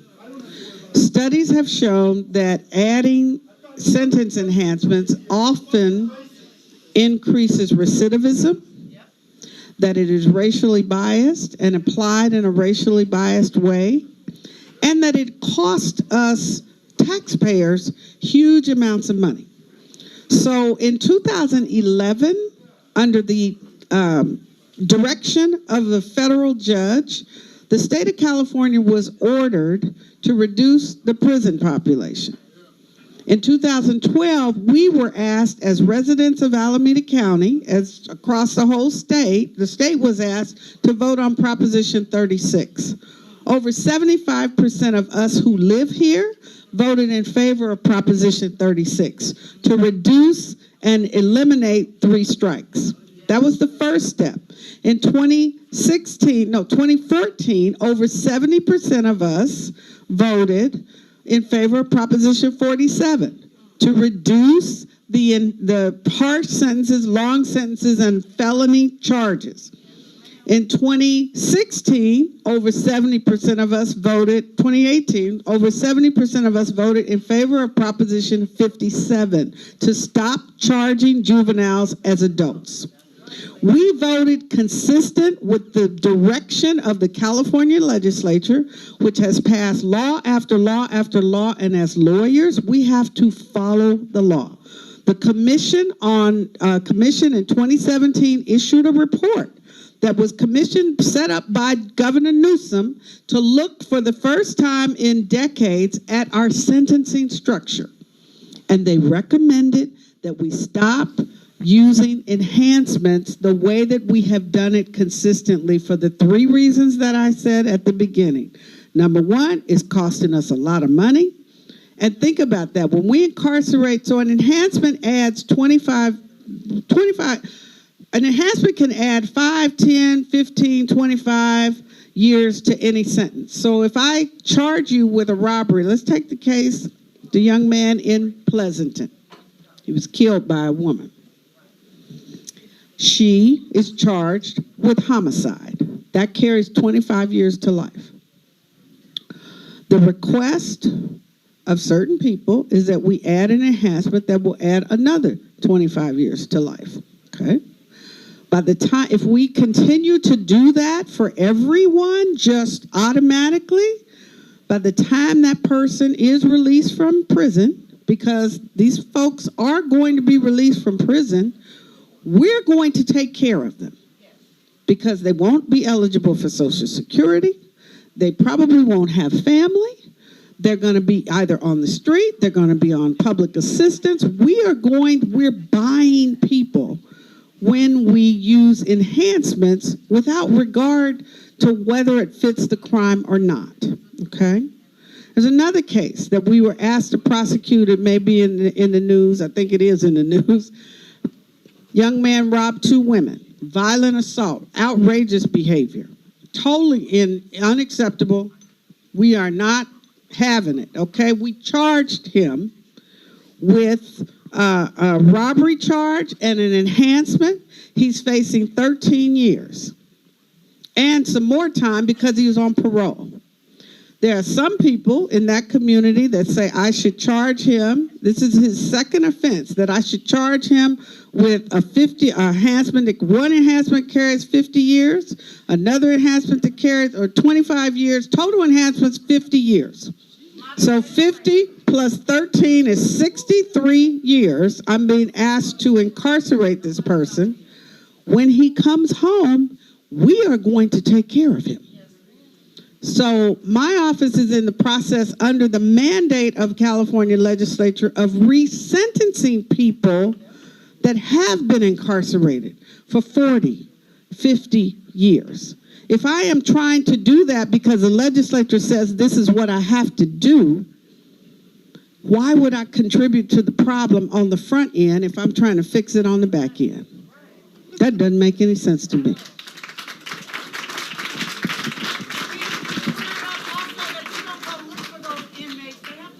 One question from the email is, can there be car license plate registration, tinted window checkpoints set up?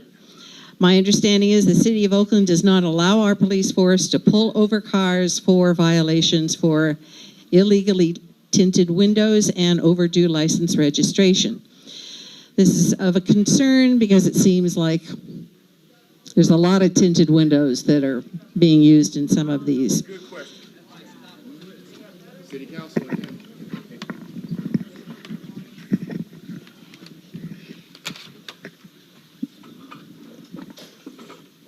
So when I was a police officer, I'm a captain, man. When I was a police officer at the time, I utilized those mechanical violations to, I worked special units, I did intelligence-led stops, and those mechanical violations, we call them with tint and what have you, registration, were things we utilized all the time.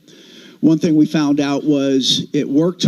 It was very effective, but at the end of the day, it also means we pulled over a lot of cars in neighborhoods that maybe shouldn't have been pulled over, right? So we left a negative imprint in that community, right? And that's one thing we realized, that those negative footprints carry weight, right? And so at the end of the day, the decision was made by the police department, not me, but by the police department and the policymakers, that mechanical violations were not going to be a priority and we're not going to be enforced in that manner. So at the end of the day, we deploy and make traffic violations for the most part. If we're using intelligence to pull over a car, we will still utilize those traffic violations. If we have direct intelligence that that person was involved in a violent crime, we will utilize that. But that's not our practice here at the Oakland Police Department, because we have seen the negative impacts of that as well. I will say that our motor units, the ones that we've been able to retain, we actually got our motor enforcement team back. We're able to utilize them in our high-intensity traffic network areas, we call them. So we are utilizing them to write public safety citations, pull people over for speeding, running stop signs, things like that, where people get killed and violently hurt. But we are not making those mechanical stops the way that we used to. So I agree, that is something that we've changed. I mean, real quick, high-intensity network areas or high-injury, high-intensity network areas are places where a lot of crashes happen, and I don't have that offhand, ma'am. I can tell you that there is a map I believe you can access through our website. Okay. Thank you. Thank you for doing it. I'm going to ask this gentleman back here in the back with the black t-shirt. Black. Yeah, please come on up here. I'm sorry, I have bad eyesight. Mama, I'm sorry. Come on around. Mama, come on around.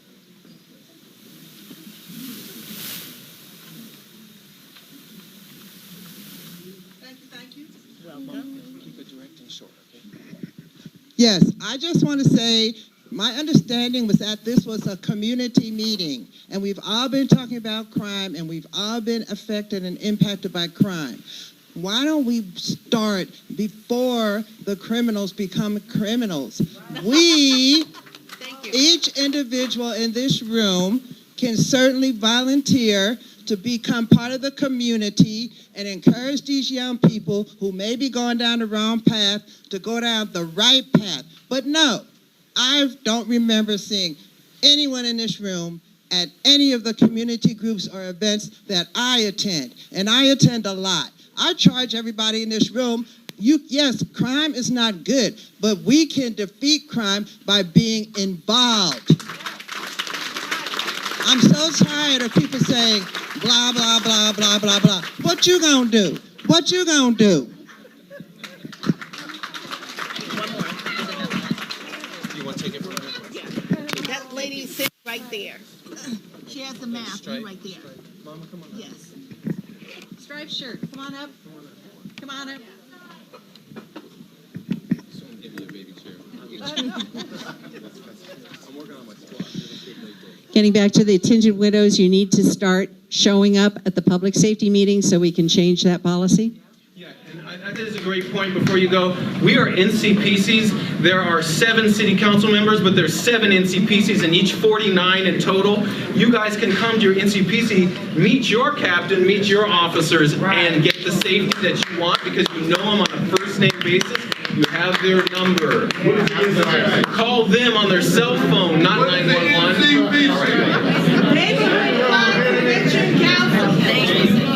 Because he actually said an acronym, which is very important. It stands for Neighborhood Crime Prevention Council. And after this question, I'm going to have some of the neighborhood council chairs to stand up. And at the end of this meeting, they can give you information on how to get involved in your community. I am actually on the board of one of the NCPCs. I'm involved. I volunteer at an East Oakland elementary school doing literacy. But what's your question? My question is, why is it that these 12 to 15-year-olds are so much smarter than the Oakland Police Department? They're kids. And you say they're so organized, they're good at this, there's got to be something else. And the other question I have for DA Price is, I know that Oakland has had a history of overcharging kids, incarcerating kids, but I think that the problem is it seems like it's gone the other direction, that now the kids know, well, nothing's going to happen, so I can just do whatever I want. And I agree with you that we need other solutions, we need diversion programs, but right now there's a real problem with, okay, what's going to happen to these kids right now before the diversion programs come in? Thank you. Where are their parents? Where are their parents?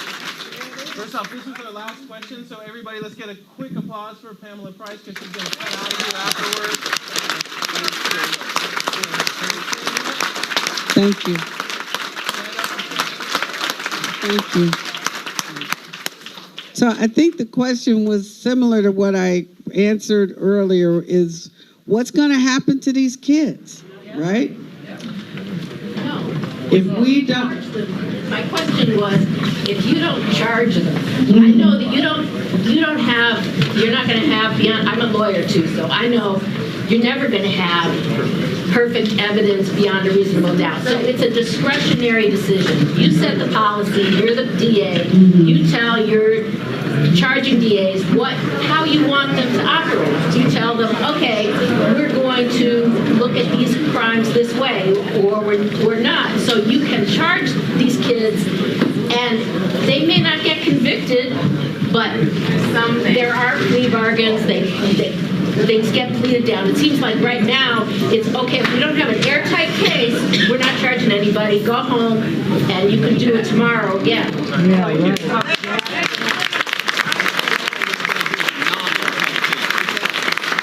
So you're asking me, am I going to prosecute people who I don't believe I can prove are guilty of a crime? So you're asking me to charge someone that I don't believe I can prove is guilty beyond a reasonable doubt because that standard is too high. You're a lawyer, so let's okay, so say it again then. Okay, say it again, because I'm not understanding as a lawyer, one lawyer to another. I'm not hearing what you're asking me. Yeah, there is never going to be an airtight case that you can 100% be certain that they're going to get convicted beyond a reasonable doubt. Juries do whatever they want.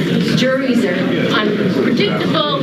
Judges are unpredictable. You know, you're never going to have that standard that I know for sure that it's going to happen. But you can look at it and say, okay, we've got enough evidence that there's a good chance that we might be able to get a conviction. She's asking, why won't you lower your standard?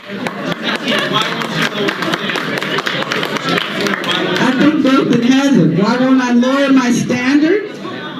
Because there is a standard, and I am a lawyer, and I swore, and I challenge every deputy who I swear in, and I swear them all in, to support and defend the Constitution of the United States and the Constitution of the state of California.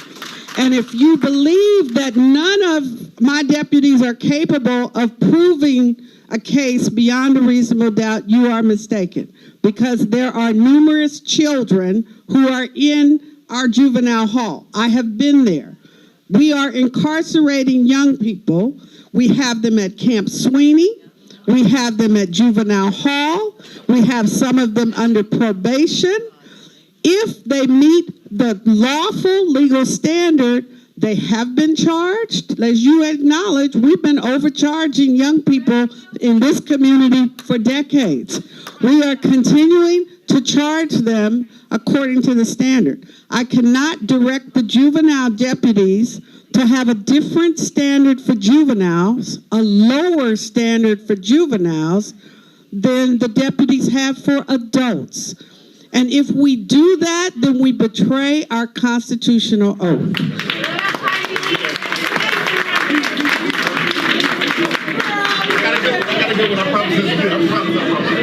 First of all,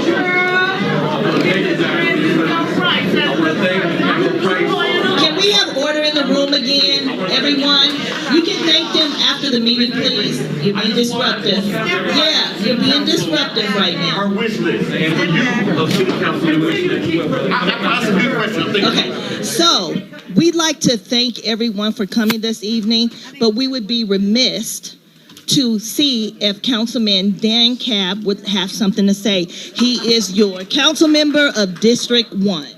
I just wanted to say, because there were a lot of questions I heard throughout the evening about the violence prevention programs, or what might be called diversion programs. And the city of Oakland, they happen at the recidivism, work to reduce recidivism or divert offenders or alleged offenders happens at the state level, county level, and city level.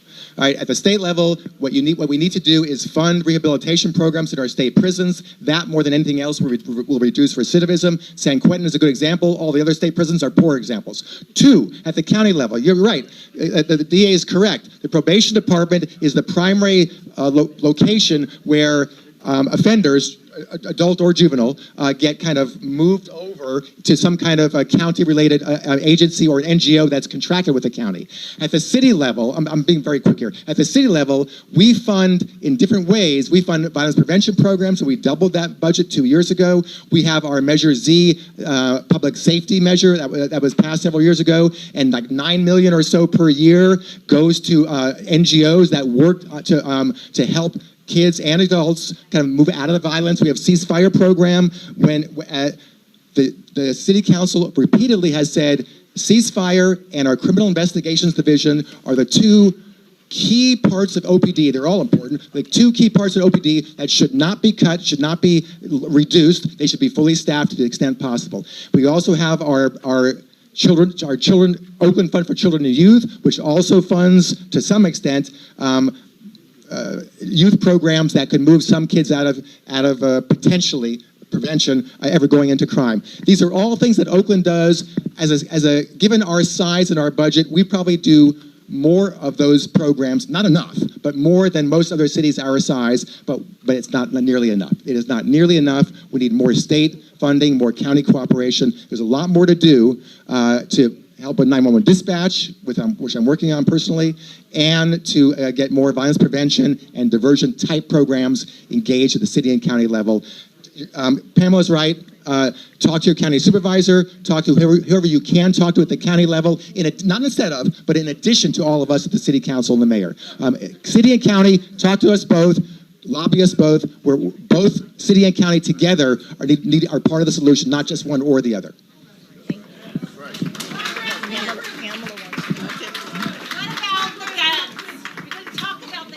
Exactly. Thank you. There are too many guns in this community.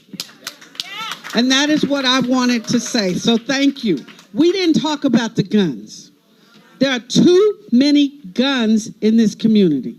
This epidemic of violence that we are seeing is so much more dangerous because of guns. So we are committed to doing our part where we have someone who has committed a crime with a gun. Trust me, we are using gun enhancements, okay?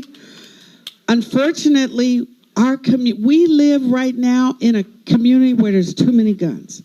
And I am talking to district attorneys in Chicago, in Atlanta, in places where gun violence has just decimated communities, so that we can find a solution for that. We are emphasizing gun violence restraining orders. If you know someone who has a mental health crisis, mental health challenges, who has engaged in domestic violence, we will support you to get a gun violence restraining order so we can get guns out of the hands of people who should not have them. Alameda County, like much of California, has been overridden with ghost guns. And the captain will tell you, they find guns that have no serial numbers, that can't be traced. That's what it means, a ghost gun. 3D printing. I went to Sacramento about a month ago and I testified in support of gun reform legislation that would stop the flood of guns from different places into our communities, including the 3D printers. So check, if you get involved and you look, make sure you look at your child's computer. and see, are they looking how to buy a gun? Are they looking how to learn how to print a gun? Because we have too many guns, and we have young people that have guns in this community because they're afraid of other young people who have guns in this community. So I cannot emphasize, we need a solution to gun violence and to the proliferation of guns in this community. Studies have shown the more guns you have in a community, the higher level of violence, the more dangerous violence.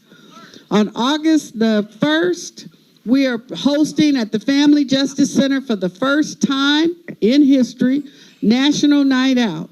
And one of the things that we are providing there is gun violence restraining orders. We are also trying to intervene with families to provide conflict resolution skills so that people don't pull out a gun and start shooting everybody in the house.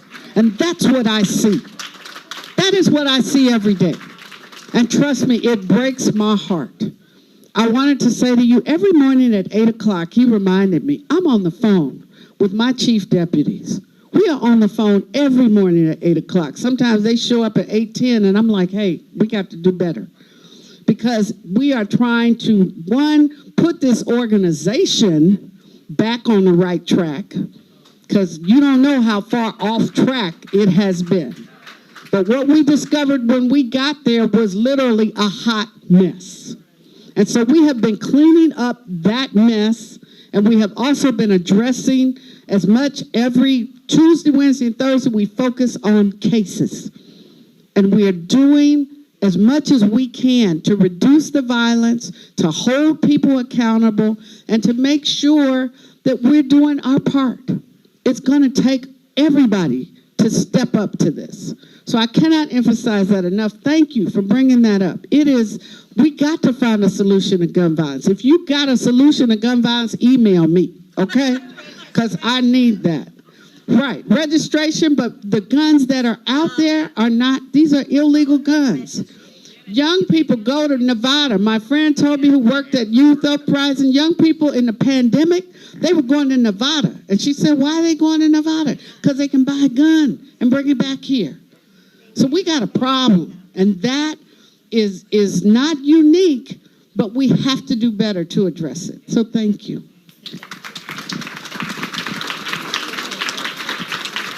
Accountability. We want our electeds to be held accountable. We want the police to be held accountable. We want Pamela Price to be held accountable. But what about you? What about you?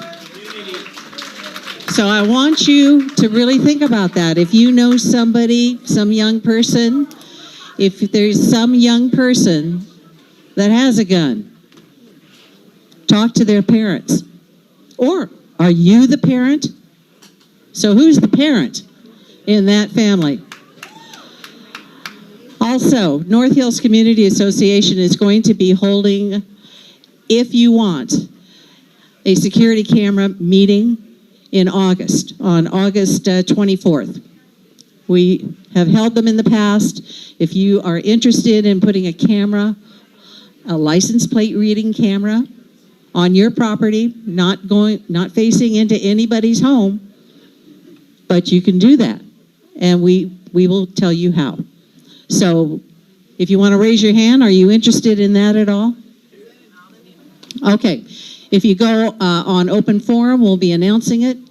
Go to www.northhillscommunity.org, and then you can sign up on Open Forum. And we put out on that bulletin board information about safety, security, wildfire, and gardens. Okay. And thank you for coming tonight. Here's Angela. Yeah. So I would like to acknowledge our Neighborhood Crime Prevention Council residents that are here. These are the community organizers that are in your community, and this is where you want to activate. You want to start within your community and then broaden out. So at this time, I'd like Adams Point to give a wave. Adams Point, very good, yeah. And we'd also like to thank Oakland Neighbors is in the house. West Oakland Neighbors in the house. We also have Rockridge here.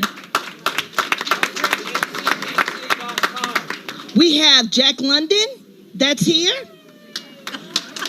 Well, they were here. Maybe they left early. She back there in the back. Okay. And we have Montclair, that's here in the house. Thank you. We had Prescott neighbors. I don't know if they're still here. Piedmont Pines? Piedmont Pines in the house? Very good. Am I missing anyone? I can't hear you. East Canyon is in the house. Thank you so much. Am I missing anyone else? Yes. Eastmont 36th line. We're gonna thank everybody. Excuse me. Thank you. Where you're from? Where are you from? I'm originally from Oakland, but I moved to Dublin, California. But I just care about the community. Okay, thank you. Okay, and now we would like to thank all of our wonderful guests here this evening. We want to thank Captain Burch for being here from OPD. And we want to thank Captain Burch and OPD for having their staff here this evening. We really appreciate that. And next, we want to definitely thank DA Pamela Price for being here today.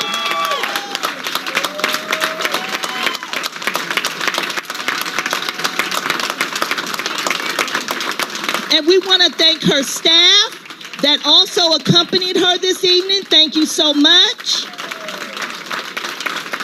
And we want to thank Councilman Dan Capp for being here with us this evening. And Seth is in the back somewhere. I don't see him, but he can. Okay, wave your hand, Seth. There he is. Okay, Emeryville is here as well. And give your own self a round of applause for coming here today, for being so patient and being educated really about public safety, which is really important. So good night.